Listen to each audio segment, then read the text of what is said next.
ملک کے اندر ناموس رسالت کا مسئلہ آیا، پھر بھی ہم میدان میں تھے، پھر اس کے بعد ختم نبوت کا مسئلہ آیا، تب بھی ہم میدان میں تھے، عافیہ صدیقی کا مسئلہ آیا تو ہم قوم کے ساتھ تھے، اپنا آواز بلند کی، کھڑے رہے، پھر اس کے بعد مہنگائی کا مسئلہ آیا، آپ نے دیکھا کراچی سے لے کر سرائے عالمگیر تک لانگ مارچ کیا، تو ہم تو قوم کے درمیان موجود رہے ہیں، اب قوم کے ہاتھوں میں وہ کہتے ہیں کورٹ میں ایک بال ہے کہ وہ جدھر کک کرے۔ سیاسی ماحول بھی کوئی موافق لگ رہا ہے اس طریقے سے کہ پی ٹی آئی کا جو ووٹر ہے وہ مخمصے کا شکار ہے، اس کی پارٹی کے پاس اب سمبل نہیں ہے، اور ان کا ماننا یہ ہے کہ ان کے خلاف باقاعدہ ایک کاوش کی جا رہی ہے ان کو الیکشن میں سے نکالنے کی۔ نون لیگ کے اوپر پی ڈی ایم کی حکومت کا بہت بڑا بوجھ ہے، پیپلز پارٹی زور لگا رہی ہے لیکن وہ بھی پی ڈی ایم کی حکومت کا حصہ رہی ہے، تو آپ کو لگتا ہے کہ اس مرتبہ آپ کے پاس ان ووٹس کے علاوہ جو آپ کے تحریک کے ووٹس کے ساتھ جڑے ہوئے ہیں کینڈیڈیٹس کے ساتھ، اور ووٹس بھی آپ لینا چاہیں گے؟ کس جماعت کا ووٹ بینک توڑنے کا یا اس کو حاصل کرنے کا آپ کے پاس ہے کوئی تجزیہ اس پر؟ دیکھیں ہم آخر سے شروع کرتے ہیں پیپلز پارٹی سے۔ بلاول صاحب اب نواز شریف صاحب کے خلاف باتیں کر رہے ہیں اور مطلب کھلے عام مطلب یہ کہہ رہے ہیں کہ ہم اس کو چوتھی بار وزیر اعظم نہیں دیکھنا چاہتے اور یہ وہ۔ میں آپ کو یہ گارنٹی سے کہتا ہوں کہ بلاول بھٹو اور پیپلز پارٹی کے ووٹوں سے ہی نواز شریف وزیر اعظم بنے گا، یہ بات طے ہے۔ اگر یہ کس نے طے کیا؟ یہ کس نے طے کیا ہے؟ یہ انہوں نے خود طے کیا ہوا ہے۔ آپ دیکھیں، ہم ماضی دیکھ کر حال کا فیصلہ کریں گے نا، تو پی ڈی ایم کی گورنمنٹ میں جو وزیر اعظم بنا وہ شہباز شریف ہے، اور شہباز شریف کس کے ووٹوں سے وزیر اعظم بنا؟ پیپلز پارٹی کے ووٹوں سے۔ نواز شریف 2013 میں کس کے ووٹوں سے وزیر اعظم بنا؟ تو ہم ماضی دیکھیں گے، وہ حال میں مستقبل میں تو جو ابھی جو وہ کہہ رہے ہیں تو آپ کے خیال میں یہ طے ہے، یہ نورا کچھ تھی، یہ تو طے ہو کے یہ گورنمنٹ سے باہر آئے ہیں نا، یہ بات طے کر کے آئے ہیں کہ ہم باہر جا کے الیکشن علیحدہ علیحدہ لڑیں گے اور اندر آ کے پھر مل کر کھائیں گے۔ وہ کہتے ہیں دکھانے کے لیے، یہ کھانے کے لیے، تو یہ مل کر ہوگا۔ تو یہ تو ہوگی پیپلز پارٹی۔ یہ پیپلز پارٹی۔ اب آ جائیں پی ٹی آئی۔ دیکھیں پی ٹی آئی کے ساتھ جو کچھ ہوا، دیکھیں ہم اس مرحلے سے گزرے ہیں، کل عدم کے مرحلے سے گزرے ہیں، ہم فور شیڈول کے مرحلے سے گزرے ہیں، یہ تمام مراحل سے ہم گزر کے آئے ہیں، اور ہم نے یہ ان کو منہ پر کہا تھا کہ ہم گزر آئے ہیں، آپ کی باری ہے۔ اب انہیں حوصلہ نہیں ہارنا چاہیے، وہ جیسے بھی حالات ہوں انہیں ڈٹ کر مقابلہ کرنا چاہیے۔ ٹھیک ہے، وہ ان کا موقف ہے نا، وہ اپنے موقف پر قربانی دیں، ہم نے اپنے موقف پر قربانی دی ہے۔ اور لوگ کہتے ہیں کہ آپ اب عمران خان کے خلاف اس لیے نرم باتیں کرتے ہیں کہ آپ ان کا ووٹ بینک چاہیے۔ بالکل چاہیے، ان کا ووٹ بینک بھی چاہیے، ہر پاکستانی کا ووٹ چاہیے، مجھے آپ کا ووٹ چاہیے، مجھے ہر ایک کا ووٹ چاہیے۔ میری تو کوشش ہوگی کہ بلاول میں ووٹ ڈالے، میری تو کوشش ہوگی نواز شریف بھی ہمیں دیکھیں، میں مطلب ظاہر سیاست میں ووٹ کے ساتھ تو مجھے چاہیے، لیکن اگر آپ کہیں کہ اس کے خلاف بات، تو ہم نے عمران خان کے خلاف اس وقت بات کی ہے جب وہ بات کے مقابلے میں گولی مارتا تھا، جب وہ بات کے مقابلے میں 8 ماہ جیل بھیجتا تھا، جب وہ بات کے مقابلے میں منہ پہ ہاتھ پھیرتا تھا کہ ایسی کی تیسی، ہم نے اس وقت اس کا سامنا کیا ہے۔ اب تو اس کے بعد سامنے لیے بات، اس کے خلاف بات کرنا، میں یہ سمجھتا ہوں کہ بات بنتی نہیں ہے۔ اب تو جو میدان میں موجود ہے، حاضر لوگوں کی بات ہوتی ہے، وہ جب آئے گا میدان میں۔ اور ابھی الیکشن کا مزہ تھوڑا کرکرا ہو گیا، مزہ تب آنا تھا کہ عمران خان بھی الیکشن میں ہوتا، پھر پتہ لگتا۔ دیکھیں سوشل میڈیا کی ورکنگ اور چیز ہے، میں آپ کو گارنٹی سے کہتا ہوں، لیکن انہوں نے 5 سال میں گراس روٹ لیول پر کوئی ورکنگ نہیں، ٹھیک ہے۔ ہاں وہ کیمپین سے ہوا بنائیں اور ساری چیزوں کا استعمال کریں، لیکن 5 سال میں انہوں نے گراس روٹ لیول ایک عام آدمی کے لیے کیا کیا؟ تو سوشل میڈیا کی مقبولیت سے ہم متاثر نہیں ہوتے؟ نہیں، سوشل میڈیا پر دیکھیں، سوشل میڈیا پر جتنی ہمارے خلاف کمپین کی ہے پی ٹی آئی نے، اس سے کیا ہوا ہمیں؟ اگر آپ کا اپنا سوشل میڈیا بڑا تگڑا ہے، ویسے کس طرح کرتے ہیں؟ آپ کے پاس کوئی لوگ ہیں جو آپ نے ہائر کیے ہوئے، کیسے ہوتا ہے؟ دیکھیں جی، ہمارے پاس تو ملنگ ہے، ملنگ سمجھتے ہیں؟ ملنگ بہت اچھے طریقے سے، جی ملنگ ہے ہمارے پاس، اور جو بین الاقوامی بیانیہ ہو اور جو ہو پی ٹی آئی کا کرتا دھرتا بیانیہ، نون لیگ کا، لاکھوں کروڑوں نہیں اربوں روپے ان کے بجٹ ہیں سوشل میڈیا کے لیے، میڈیا کے لیے علیحدہ ہے، یہ آپ سارے مجھ سے بہتر جانتے ہیں۔ ہمارا ایک ورکر ہے جس کے پاس اتنی پاور ہے، وہ 100 روپے کا پیکیج لگاتا ہے، ان کی ہر چیز اڑا دیتا ہے۔ یہ ہم آپ کو گارنٹی سے کہتے ہیں، اور کچھ نہیں، آپ کے سامنے ٹھیک ہے ہم نے چیزیں کی ہوئی ہیں، لیکن باقاعدہ جو ہے نا وہ ہم دیکھیں، ہم بین ہیں، ہم ٹویٹر پہ بین ہیں، ہم فیس بک پہ بین ہیں، ہم ساری چیزوں، ہم واٹس ایپ تک بین ہیں۔ تو اس کے باوجود آپ کے ٹرینڈز بڑے پاپولر ہوتے ہیں، آپ ہمیشہ ٹرینڈ کر رہے ہوتے ہیں۔ یہ تو ملنگ ود موبائل، یہ وہ والا کمبینیشن، ملنگ ود موبائل اینڈ ملنگ ود مدارس۔ ٹھیک ہے، ہر وقت کام کرتے رہتے ہیں الحمدللہ، اور ہر وقت کام کرتے ہیں۔ اور دیکھیں اخلاص سے عمل مانگ نیا گانے کو ہم سے، دیکھیں ایک طرف دنیا کے تمام وسائل ہونا اور ایک طرف اخلاص ہو، تو جیتا ہمیشہ اخلاص ہی ہے. تو پی ٹی آئی یہ ہوگی تو نون لیگ وہ جو آپ نے بتایا تھا نا 3 ہے نیچے سے شروع کرتے ہیں. جی نون لیگ دیکھیں نون لیگ تو اس وقت طے کر کے آئی ہے کہ ہم نے کیا کرنا ہے اور کیا کرنا ہے. نون لیگ اس وقت قوم کے پاس نہیں جا سکتی, یہ میں آپ کو گارنٹی سے بات کرتا ہوں. اور جو انہوں نے پچھلے پی ڈی ایم کی گورنمنٹ میں قوم کا بھرکس نکالا ہے نا, دیکھیں ایک تو نفرت ہے ان سے. نفرت یہ ہے کہ آپ آج آئے ہیں قوم کے مسیحا بن کر. قوم کو جب آپ کی ضرورت تھی آپ کا پہلا حق یہ تھا کہ آپ قوم کے ساتھ وقت گزارتے. میں یہ سمجھتا ہوں کہ اگر نواز شریف جیل سے, لندن سے نہیں, اگر جیل سے مینار پاکستان آتا تو منظر کچھ اور آتا.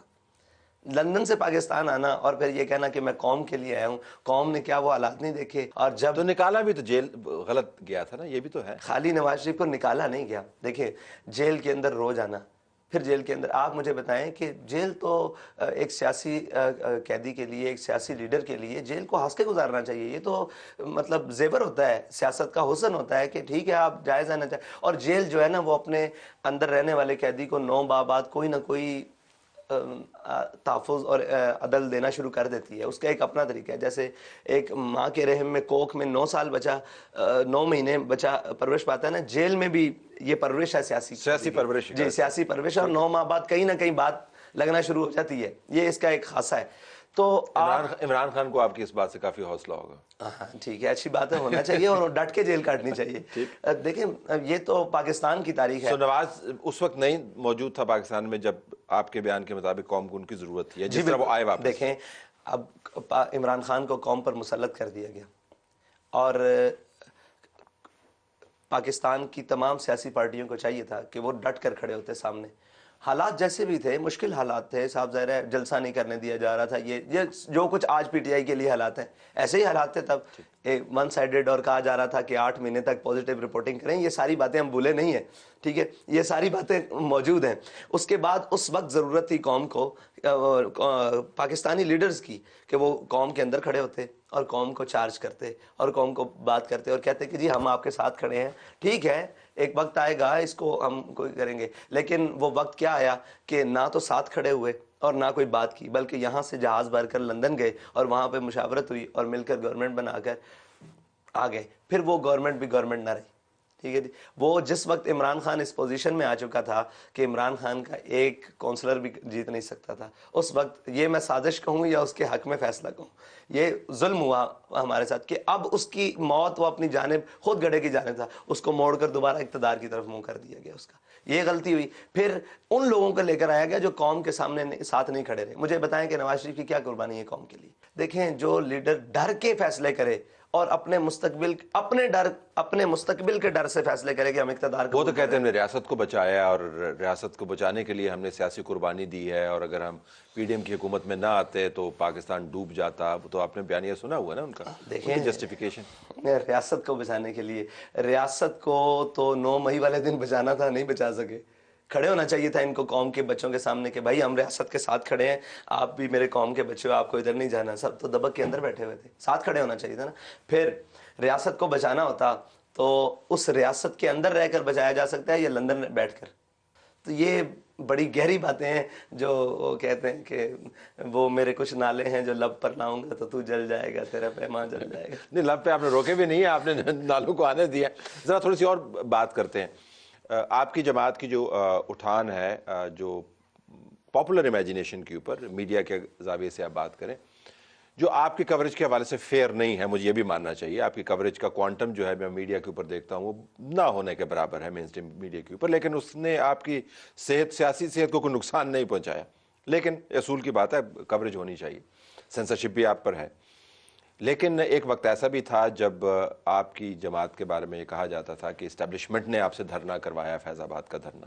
وہ بھی ویژولز ہم نے دیکھے کہ جب ایک فوجی وردی میں جو فرد ہے وہ پیسے دے کے کہہ رہا کہ آپ بھی ہم میں سے ہیں. تو ایک محبت کا وہ کیا کہانی تھی الفت کی؟ وہ الفت کی کہانی تھی یا ہم نے غلط رپورٹ کیا فیض آباد کے دھرنے میں, کیا ہوا؟ دیکھیں آپ یہ نتیجہ نکالیں کہ فیض آباد کے دھرنے سے ہوا کیا, یہ دھرنا ہوا کیوں. پہلے تو یہ بات طے کریں, پھر یہ ہوا کیا, اور پھر کیا کیا ہوا. یہ 3 چیزیں.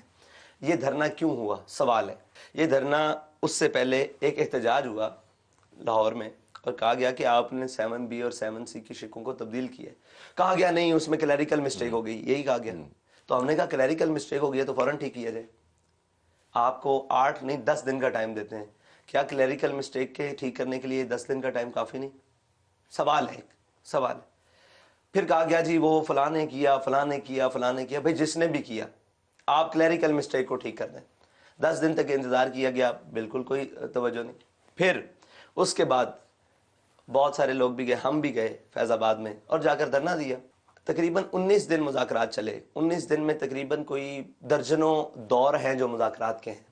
اس میں بڑے بڑے نامی گرامی لوگ شامل ہیں، راجہ ظفر الحق، احسن اقبال، یہ نامی گرامی اور باقی سارے لوگ اس میں شامل ہیں جو اس وقت تقریباً وزراء کی سیٹوں پر شامل تھے یا بڑی بڑی نون لیگ کی سیٹوں پر بھی. اور ان سے کہا گیا کہ یار آپ کلیریکل مسٹیک تو ٹھیک کریں. نہیں تیار.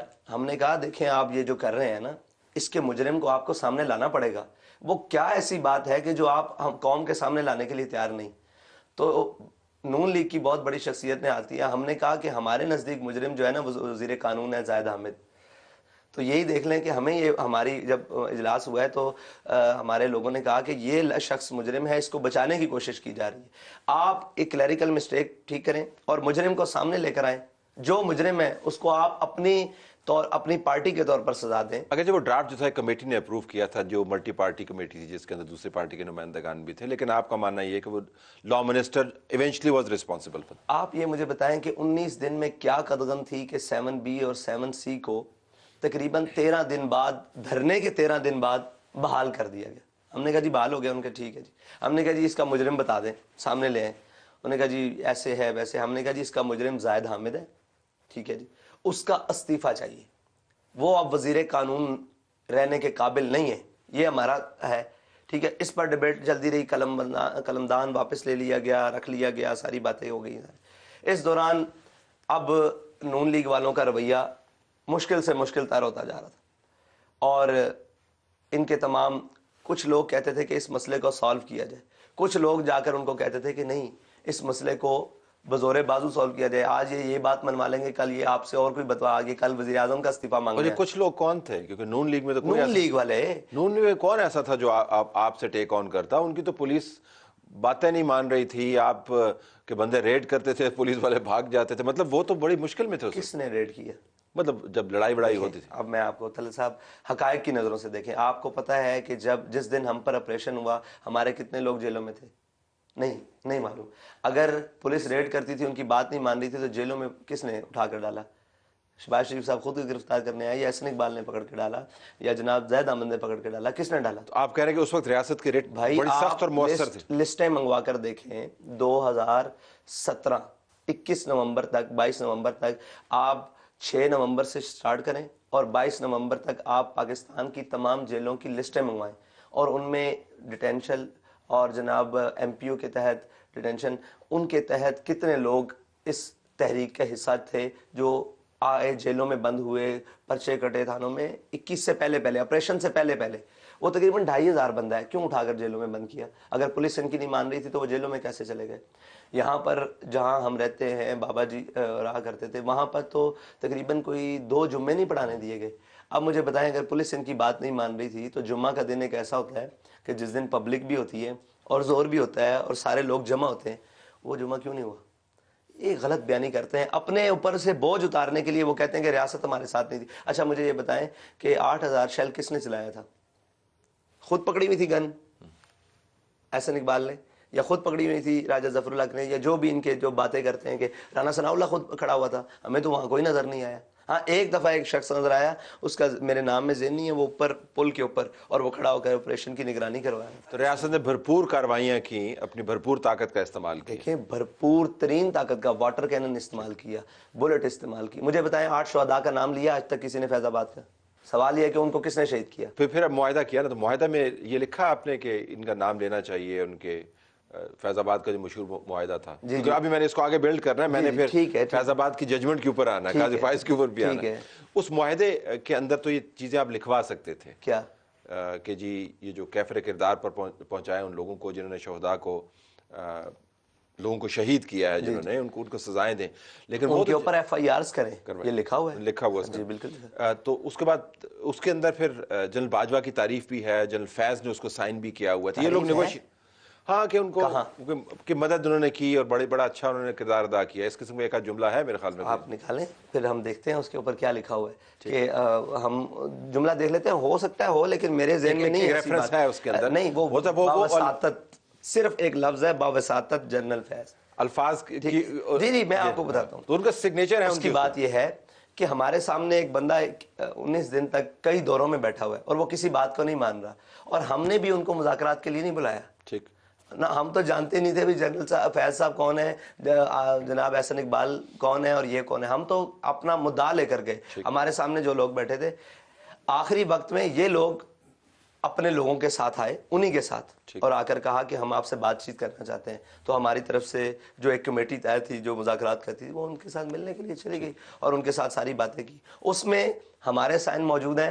ہم اپنا آج تک ان سائنوں کو ڈینائی نہیں کرتے, ہم نے ہی کیے ہیں, ہم نے ہی بات کی ہے. احسن اقبال کے سائن موجود ہیں, وہ بتائیں گے انہوں نے کیوں کیے, نہیں کیے یا نہیں کیے. جنرل فیض کے موجود ہیں, یہ وہ بتائیں گے انہوں نے کیے یا نہیں کیے. ہمارے سامنے جو ساری چیزیں, ہمارے سامنے ڈرافٹ تیار ہوا اور یہ باتیں ہوئی کہ یہ ہم آپ کے ساتھ طے کرتے ہیں. ہم نے جو نہیں ماننا تھا کٹ کر دیا, جو ماننا تھا وہ لکھوا دیا. ہم نے تو اپنے مطالبات پیش کیے. یہ تو حکومت اور ریاست بتائے گی کہ اس نے کیا کیا. اچھا, میں اتنی طویل اس کے اوپر بات نہ کرتا کیونکہ ذرا ماضی کا یہ قصہ ہے. اگر یہ معاملہ اب ایک کمیشن کے سامنے نہ ہوتا جہاں پر لوگوں کی باقاعدہ پیشیاں نہ ہو رہی ہوتی, جہاں پر موجودہ چیف جسٹس قاضی فائزی صاحب جنہوں نے وہ فیمس ججمنٹ لکھی جس کے متن سے آپ ظاہر اتفاق نہیں کرتے, میں نے آپ کے بیانات سنے ہیں کہ کمیشن کے سامنے آپ کو بھی شاید بلوایا جائے. یہ معاملہ آپ کے خیال میں کمیشن کے سامنے جب جائے گا تو تحقیقات ہوں گی, تو اس کے اندر کہا یہ جا رہا ہے کہ ریاست نے اپنی ریٹ کو ایبڈیکیٹ کیا. میں جو آرگومنٹ بل کر رہا تھا وہ, لیکن آپ نے اس کو کہا کہ ایبڈیکیٹ کی طرح کہی, یہ نمبرز آپ دیکھ لیں. یہ معاملہ کمیشن کے سامنے اگر آپ کو بلائیں تو آپ جائیں گے؟ ہم بھی جائیں گے. ہم وہ تمام افراد کو بھی لے کے جائیں گے جو کمیٹی کا حصہ تھے, وہ تمام افراد جنہوں نے حکومت سے اور حکومت کے ساتھ جو آئے لوگ تھے ان تمام سے باتیں کی, جنہوں نے سائن کیے, ہم تمام کو لے جائیں گے اور کمیشن میں پیش ہوں گے. ہمیں تو کوئی مسئلہ نہیں. ہمیں تو یہ دکھ ہے کہ ہمیں بلایا کیوں نہیں جا رہا. فیصلہ میرے خلاف کرنا ہے. یہ دنیا میں کہیں ہوا ہے کہ آپ نے فیصلہ, یا مجھے پر الزام ہے کہ یہ فیض آباد دھرنا کس نے کیا. سوال یہ ہوتا ہے کہ یہ انہوں نے ملک بند کیا. بھئی ہم نے کیا, ہم نے کب انکار کیا؟ ہم کیے, ہم نے کیا ہے, اور ہم سارے عام کہتے ہیں کہ ہم نے کیا ہے اور اس بات کے اوپر کیا ہے. ہاں آپ کو اعتراض ہے, ہمیں یہ پاکستان کا کمیشن نہیں بین الاقوامی بھی بنائے, تو جس وقت کہیں ہم اس وقت میں پیش ہونے کے لیے تیار ہیں. ذاتی حیثیت میں کہیں, وکلاء کے ساتھ کہیں, ان لوگوں کے ساتھ کہیں, ہر وقت تیار ہے. یہ تو بات ہی نہیں. یہ تو ہمیں دکھ ہے کہ ہمیں کیوں نہیں بلایا جاتا. جب الزام ہمارے سر ہے تو ہمیں بلائیں, اس لیے کہ ہماری تاب نہیں ہے کسی کے سامنے. ہماری بات سنیں نا, پھر حق بات تو حق بات ہے, وہ سچ بات ہے. آپ کو کمیشن میں جانا چاہیے, یہ میجر پارٹی آپ کے گرد سارے ہماری ہم تو کمیشن میں جا کر جب پارٹی بنے کہ بھئی ہمارے خلاف بات ہے, تو قاضی فائز صاحب نے ایسے فائل اٹھا کر ہمارے وکلاء کی سائڈ پہ رکھی. میں اداروں سے بات کرنا چاہتا ہوں. بھائی ادارے رپورٹ دے چکے ہیں. اگر آپ اداروں سے بات کریں, ادارے رپورٹ, نیکٹا نے ہمارے خلاف رپورٹ نہیں دی, اس نے کہا یہ کلیئر ہے اس بات میں, سارے رپورٹ نہیں دے چکے. تو ٹھیک ہے, آپ اداروں کے بارے میں بات کریں, تو ہمارے اوپر الزام ہے کہ انہوں نے ملک بند کیا ہے, انہوں نے یوں کیا, دھرنا انہوں نے آ کے دیا ہے. تو زیادہ بہتر کون بتائے گا, ادارے بتائیں گے یا ہم بتائیں گے؟ اب ایک سناریو بلڈ کرتے ہیں بالکل آخر میں. آپ پارلیمان کا حصہ بن گئے ہیں, آپ سیٹ جیت گئے ہیں. میں مستقبل کی بات کر رہا ہوں کیونکہ ظاہر ہے جیت بھی ہو سکتی ہے, ہار بھی ہو سکتی ہے. اب آپ پارلیمان کے اندر ہیں اور آپ کے رفقا بھی بیٹھے ہوئے ہیں وہاں پر. اتنی بڑی تعداد میں نہیں ہوں گے جتنا خیال کیا جاتا, لیکن بیٹھے ہوئے ہیں پارلیمان میں, آپ آ گئے ہیں. تو آپ کی پہلی تقریر ہے, تو کس قسم کی تقریر, کیا کہیں گے؟ خطاب تو خیر ختم ہے آپ پر, لیکن یہ کہ وہ تقریر جو ہے جو پارلیمان میں پہلی مرتبہ آواز آپ کی اگر آتی ہے تو کیا ہو؟ آپ بانڈا پھوڑ دیتے ہیں میری تقریر. ویسے میں نے سوچا نہیں, لیکن میں آپ کو ویسے سناریو اگر سوچ کر فل بدی تو ظاہر آپ کر فل بدی یہ ہے کہ میں قوم کے تمام مسائل لکھ کر لے جاؤں گا. کوئی لمبی چوڑی بھاشن نہیں ہوں گے. قوم کے تمام مسائل جو قوم اس وقت گزر رہی ہے نا, ان تمام مسائل کو ایک لسٹ کر کے لے جاؤں گا اور اپنے بیان کروں گا. اور میں ان تمام دوستوں سے کہوں گا جو بھی ہوئے پورے پارلیمان میں, ان سے کہوں گا کہ یہ ہماری قوم کے مسائل ہیں. ہم 5 سال کے لیے منتخب ہو کے آئے ہیں. ہم نے جاتے وقت یہ بتانا ہے کہ ہم نے قوم کو کن کن مسائل سے نجات دلوائی ہے اور کن کن مسائل کا شکار کیا ہے. اگر ہم اس لسٹ میں سے قوم کو مسائل کو نکال کر وسائل تک لے گئے تو ہم کامیاب ہیں, ورنہ آپ بھی قوم کے مجرم ہیں, اس دنیا میں بھی اور آخرت میں بھی میں بھی مجرم ہوں. یہ میری پہلی زبردست تقریر ہوگی. دائیں بائیں آپ کے وہ لوگ بیٹھے ہوں گے جن کے اوپر آپ بڑی تنقید کرتے ہیں اپنے جلسوں کے اندر, تو آپ ان سے مخاطب ہوتے ہوئے کیا کہیں گے کہ یہی میاں نواز شریف جو بھاگ گیا, بلال بھٹو زرداری جو ہے جو طے کر کے, ایسے تو نہیں کہیں گے نا پھر آپ کو اس نظام کے کے مطابق ہی پھر چلنا دیکھیں ہوگا؟ نظام کے مطابق میرا اپنی زبان کے مطابق چلنا ہوگا، اپنے کردار کے مطابق اور اپنے افکار کے مطابق چلنا ہوگا. باقی وہاں میں اگر وہ کوئی بات ہوگی تو پھر میں بھی ہوں گا اور وہ بھی ہوں گے. اگر وہ کوئی بات غلط کریں گے تو یہ تو نہیں ہو سکتا کہ پھر میں چپ کر کے بیٹھوں گا، یہ تو نہیں ہو سکتا. جب آپ اگر پارلیمان میں ہوئے اور آپ کی پہلی تقریر ہوئی تو میں گیلری میں ضرور بیٹھا دیکھ رہا ہوں. آپ کی محبت ہے، لیکن میں قوم کے مسائل لے کر جاؤں گا. اگر ہم نے کم کر دیے تو ہم قوم کے سامنے سب سرخرو ہیں. اگر ہم نے اضافہ کیا اور کم نہ کیا اور جوں کے توں رہے تو پھر ہم قوم کے مجرم ہیں. بہت شکریہ. سعد رضوی پر امید ہیں تمام جماعتوں کی طرح، اور ان کا خیال ہے کہ پاکستان تحریک انصاف سے ہٹنے والا ووٹ ان کے پاس آ جائے گا اور ان کی واہ واہ ہو جائے گی. الیکشن کے دن پتہ